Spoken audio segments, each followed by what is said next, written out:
transatlantic peace and prosperity. The President's leadership deserves full credit for the reinvigorating NATO and restoring strategic clarity to the alliance. Today, the Secretary announced a new visa restriction policy for family members and close personal and business associates of drug traffickers sanctioned under Executive Order 14059. This will not only prevent them from entering the United States, but it will serve as a deterrent for continued illicit activities.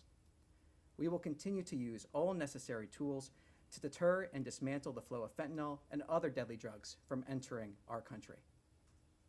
Tomorrow, Secretary Rubio will host the ministerial signing of a peace agreement between the Democratic Republic of the Congo and Rwanda, right here at the Department of State. This is a significant milestone for peace in the Great Lakes region, and a reminder that peace on paper must be matched by implementation on the ground.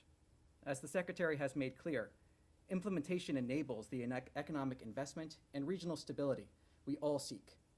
The United States is proud to support this hard-won progress. And next week, Secretary Rubio will host foreign ministers from Australia, India, and Japan for the 2025 Quad Foreign Ministers meeting on July 1st in Washington, D.C. The Secretary's first diplomatic engagement was with the Quad, and next week's summit builds on that momentum to advance a free, open, and secure Indo-Pacific. This is what American leadership looks like: strength, peace, and prosperity. And with that, I'll take some questions. Nothing on GHF? So what I can say on GHF, actually, anticipating this question. So what I can say is we have approved funding for $30 million to the Gaza Humanitarian Foundation.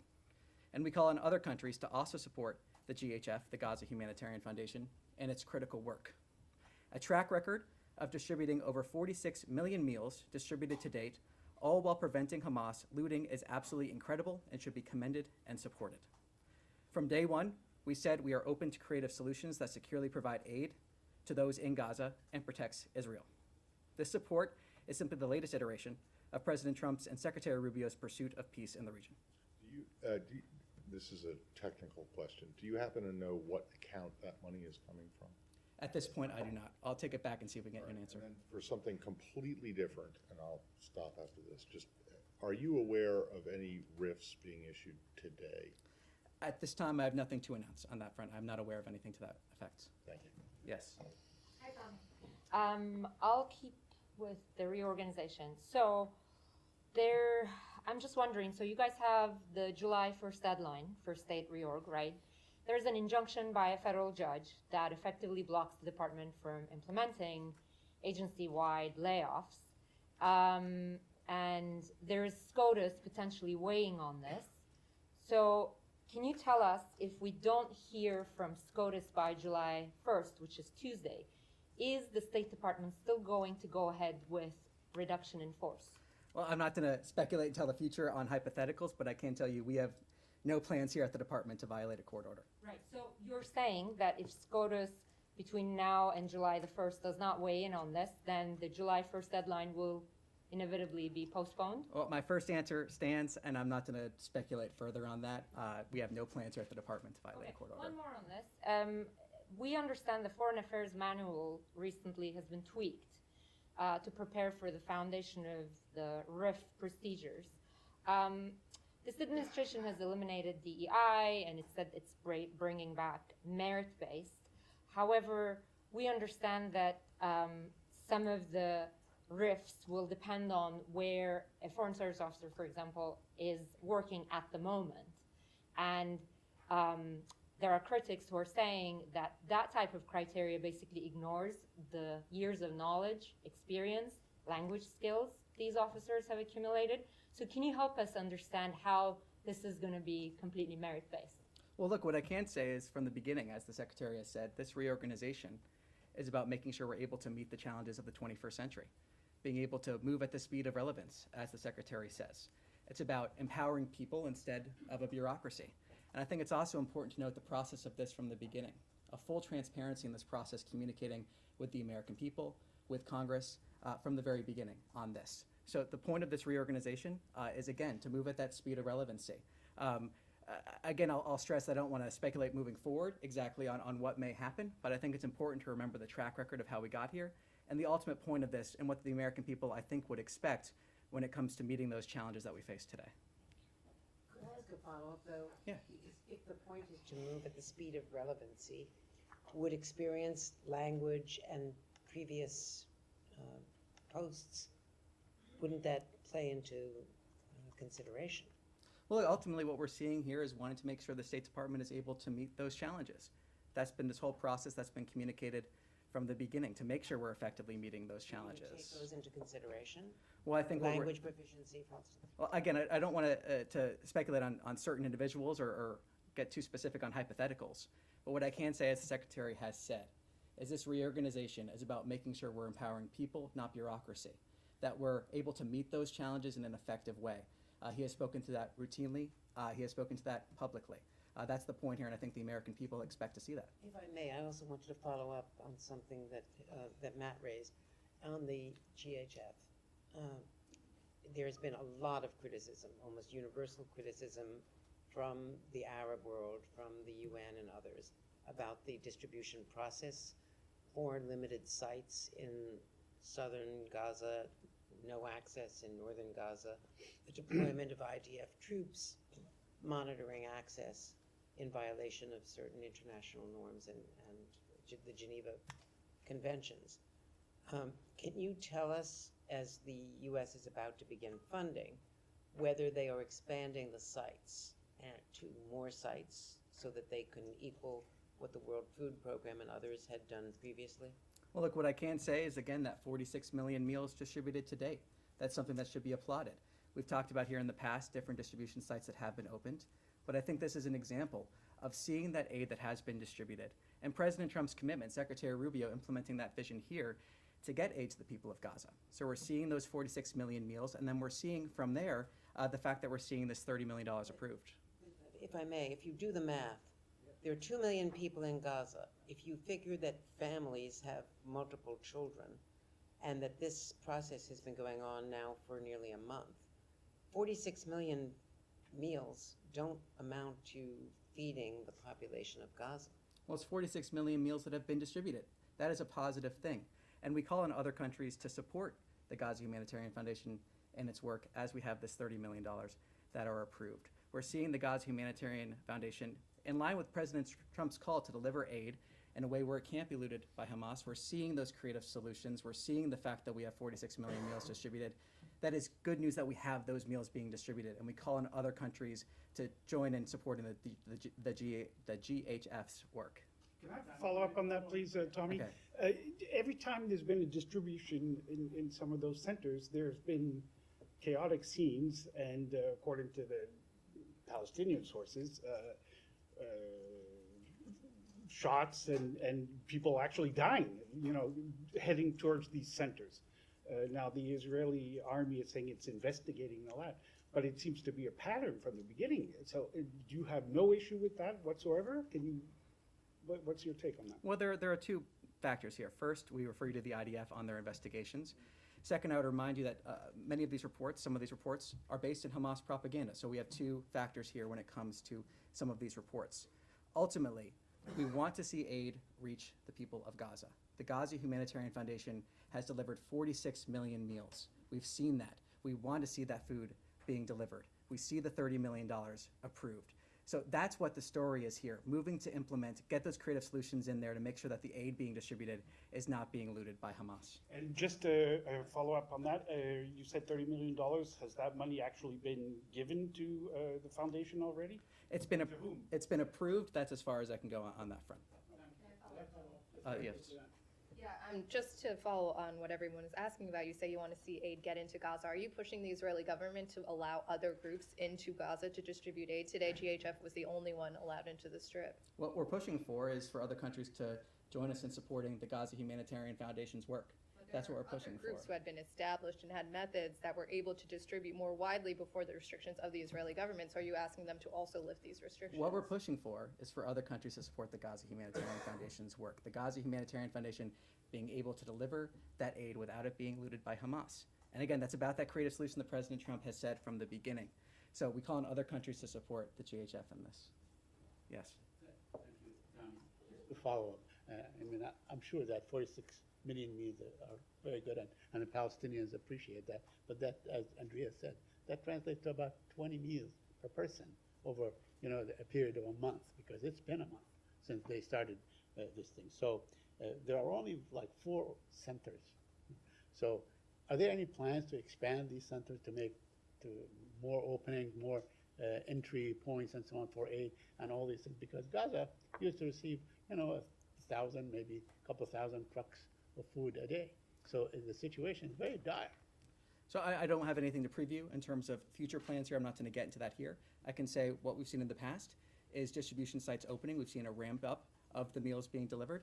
And I think, again, the story here is 46 million meals being delivered to the people of Gaza. That is the story here. Right. But just Yes. if I may All right, one follow more, up, one if I more. may follow very, very quickly. Yeah, but also it has been a death trap. I mean, everybody is documenting that Palestinians are being killed at these centers and so on. Many of them are afraid to go. There's a looming disaster. I mean, are you talking to the Israelis? Are you urging them not to be trigger happy and confronting very hungry people who are so desperate that they're probably grabbing stuff and so on? Well, I answered your question earlier, but I think it's also important to recognize that Hamas bears sole responsibility for this conflict, as has been stated from this podium several times by spokesperson Tammy Bruce. The fact that we're seeing Hamas act in certain ways, and really in barbaric ways, that they've continually done that. So Hamas bears sole responsibility for this conflict. And again, the story here is the 46 million meals that have been able to be distributed to the people in Gaza during this time, and the fact that we're encouraging other countries to also support the Gaza Humanitarian Foundation. Yes. Thanks, Tommy. Sticking on the JHF, do the Americans plan on playing, other than the role of a benefactor here, any other role in terms of management, in terms of security? There were 8 Palestinian GHF contractors that were shot dead, last week? What is the role here, other than here's cash? Well, look, fundamentally, again, we wanted to make sure we get those resources in a way that helps deliver that food, helps deliver that aid. I have no further details for you at this time. We may have more details in the days ahead. But ultimately, this is about those 46 million meals and trying to get more aid into Gaza in the sense of that $30 million that's been approved for the Gaza Humanitarian Foundation. Special Envoy Witkoff stressed moving forward with the Abraham Accords. President Abbas wrote a letter to President Trump, basically, congratulating him on the Iranian ceasefire, expressing his desire to move forward with the peace process here. I'm trying to figure out, because there's been almost no discussions between, at least publicly, between the State Department and the Palestinian Authority. I know Tammy always says just because you don't see it doesn't mean it's not going on. But where if Hamas is going to be out of the picture, maybe Arab countries don't know where it's going. What is the State Department's vision for future Palestinian Authority involvement in the region? What is the vision? What is the policy? Well, right now, what we're looking at is trying to get a ceasefire. That is our focus. Our focus now is the ceasefire we need to see. Our focus is getting to that ceasefire, standing with Israel's right to defend itself, its right to protect itself. That's where we are currently. That's where our focus is. And that's where it's going to remain until we reach those goals. Yes. Hi, Tommy, I'm going to stick on this subject just for a little bit more. You keep saying that the story is the distribution of 40+ million meals, and we're trying to just point out all of the other multifaceted angles of what's going on here, given that the government is about to invest a lot of money into this. So I'm just wondering, why, again, to Jenny's question, does this mean the US government doesn't support the World Food Program trying to get into Gaza right now? If not, why not? We're just trying to get a clear answer on why is it just one organization and not the others? Well, as I just said, what this indicates is the fact that we have $30 million approved for the Gaza Humanitarian Foundation. That's what this indicates. We've also seen the Gaza Humanitarian Foundation, as I was saying, been able to deliver aid in a way that is not being looted by Hamas. The story here, again, as I've said, as you pointed out, is that 46 million meals. That's the story here, and the fact that we're encouraging other countries to step up and support this. President's been clear. He's been looking for those creative solutions to get aid into Gaza. This is one of those indicators showing a follow-through on that commitment from Secretary Rubio here implementing that vision at the State Department. And I don't know, sorry, if I could just have one more. I don't know if you've seen, in the last couple of weeks, there was an American security contractor who used to work for the organization. He wrote his experience in ZTO, and he described how the contractors, the Americans going to work for the Gaza Humanitarian Foundation, were themselves not getting enough sleep, not getting enough to eat. He describes how some of the contractors were picking up food from the ground, food that was supposed to go to the Palestinian people. I'm just going to very quickly read this to you. He said, "We're telling crying women trying to pick up food for their families that they had to go, and they were looking at this food on the ground that they desperately needed, and they couldn't take it." He said it was absolutely horrific. So when you say the story is that they are getting millions of meals out, the other side of it is that there are many more people who are not getting food, and it's not enough food, and the security situation on the ground, other stories are starting to come out about people who are actually there. So do you have a comment on the experience of some of these contractors who you're about to fund? Well, every single one of these briefings, every single day, we have conversations about the situation in Gaza. Every single day, we have those conversations. And every single day, we've been working in terms of trying to figure out creative ways to get aid to the people of Gaza. Every single day, we've been working on that. The humanitarian situation, trying to address that. Every single day. And what we're seeing here is that $30 million commitment to this organization. That is what we're seeing. That is the commitment that President Trump laid out in terms of trying to get those creative solutions in there. So that's really what we're talking about here, that $30 million going to the organization, the 46 million meals.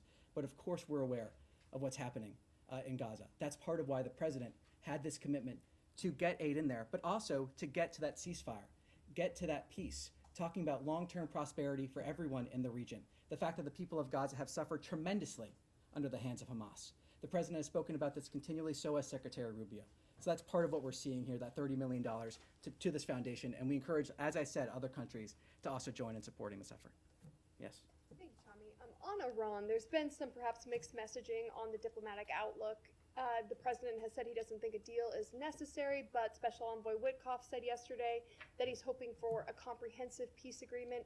If talks with Iran do indeed happen next week, as the president said they would, can you say what the goal would be for those discussions? Well, I refer you to my colleague Caroline. She spoke about this at the press briefing at the White House. One of the things that she said there was the goal of an Iranian meeting is to obtain long-standing peace in the region, and I have nothing further to add to her comments. So no nuclear agreement would that be necessary? Again, nothing to add in addition to my colleague Caroline's comments. Yes, sir. Yes.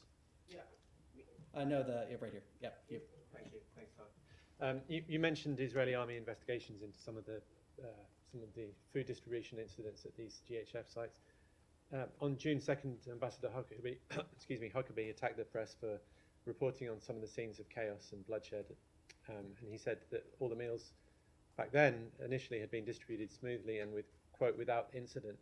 Will the ambassador amend his statement against the press if the Israeli army confirms that there had indeed been chaos and bloodshed at the aid distribution sites? Well, I'm not going to speculate on the future there. What I can say is, as refer you to my earlier answer about the two dynamics that we're dealing with here. Secondly, there's been some reporting from Israel today about what happens next, assuming there's a durable ceasefire that endures, including the US and Israel talking about bringing Syria and Saudi Arabia into the Abraham Accords, and that a peace plan could help Arab countries help administer Gaza if Hamas is removed. Are you able to talk about that at all, or describe the administration's next focus for the region? I'm not going to speculate. As I said, our focus remains on achieving that ceasefire. Yes.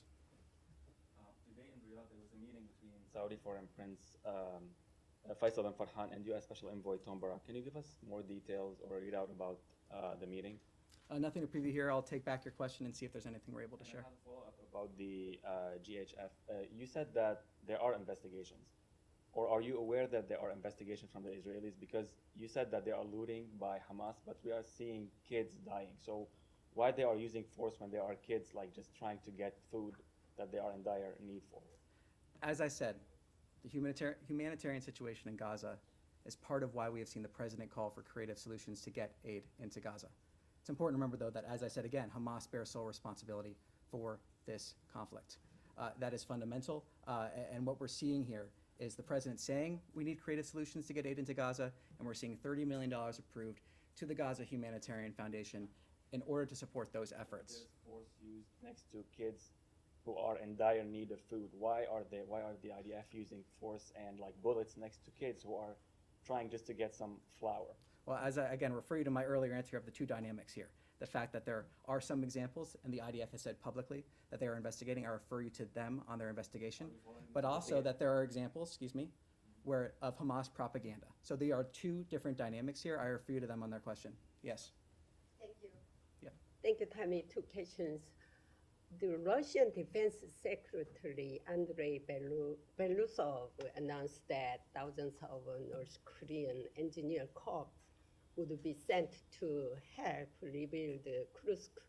Kursk is Ukraine territory. Do you think this will be an issue between Russia and Ukraine in ceasefire talks? I'm sorry, could you repeat that one more time? I missed the first part of your question. First part, the Russian Defense Minister, Defense Secretary Belousov announced that thousands of North Korean engineer corps would be sent to help rebuild Kursk, Ukraine territory. So do you think this will be an issue between Russia and Ukraine in ceasefire talks? On the issue of North Korea support for Russia or vice versa, we've spoken to that multiple times from this podium. I refer you to those earlier comments from myself and spokesperson Bruce. As the president has said many times, we hope to see that ceasefire, that long peace. We've been working for that, engaging with that. Ultimately, it is up to the parties in order to reach that. One more. Do you know how much will the U.S. increase its defense cost sharing with South Korea, and when will you discuss this issue? Let me take back your question and see if we can get some further details for you. Somewhat related to that, can I just ask a logistical thing, and just very quick? You mentioned the Quad meeting that the Secretary is going to be hosting. Yes. He is still planning to meet with these foreign ministers individually before the Quad meeting, right? I'll see what we're able to read out. At this point, I can confirm the Quad meeting, but I'll see if I can get you more details on that. What you asked, what you talked about at the beginning. Mhm. What exactly is being signed tomorrow? Because Nobel Peace Prize winner Denis Mukwege said that this peace process has been opaque, non-inclusive, that this deal rewards aggression. There was he's been very critical of this, so I'm wondering what exactly is being signed here. Also, first of all, as you mentioned, tomorrow Secretary Rubio will host the ministerial signing of the peace agreement between the Democratic Republic of the Congo and the Republic of Rwanda right here at the State Department. There are provisions on respect for territorial integrity and a prohibition of hostilities, disengagement, disarmament, and conditional integration of non-state armed groups, establishment of a joint security coordination mechanism that incorporates the CONOPS of October 31st, 2024, facilitation of the return of refugees and internally displaced persons, as well as humanitarian access and a regional economic integration framework. So, though I would stress also what was mentioned in my topper, that it is with implementation of this agreement that the economic investment and development we all want to see will be possible. So you talk about regional framework, but this is just between two countries, and there are a lot of countries involved in this conflict. Well, I think ultimately, again, refer you to the comments I just had there. There'll be more information as we approach the day itself, but this is good news. This is good news. This is a fantastic achievement. We're proud to support this effort, and we applaud this effort. Yes. So I have two questions on China. One is that China reportedly is tracking down Israeli experts and seizing the passports. Can you please confirm that? And secondly, as the State Department increases scrutiny on the student visas of foreign students, particularly from China, I'm wondering if the department has concerns about the Chinese student associations in the U.S., given their ties to the Chinese consulates, and they have been described as a tool to extend Chinese influence. So on your first question, I'll take that back, see if we can get you some details on that. On the second, on student visas and on our visa policies here in general, what I can say is that every single visa decision is a national security decision, and that's something that Secretary Rubio takes incredibly seriously. And I think it's the American people want that to be taken seriously, the ability to properly vet certain rules, regulations. Every single visa decision is a national security decision, no matter who you are applying for a visa. And that's, like I said, something the Secretary takes very seriously. So that's all for today. Thank you very much. Appreciate it.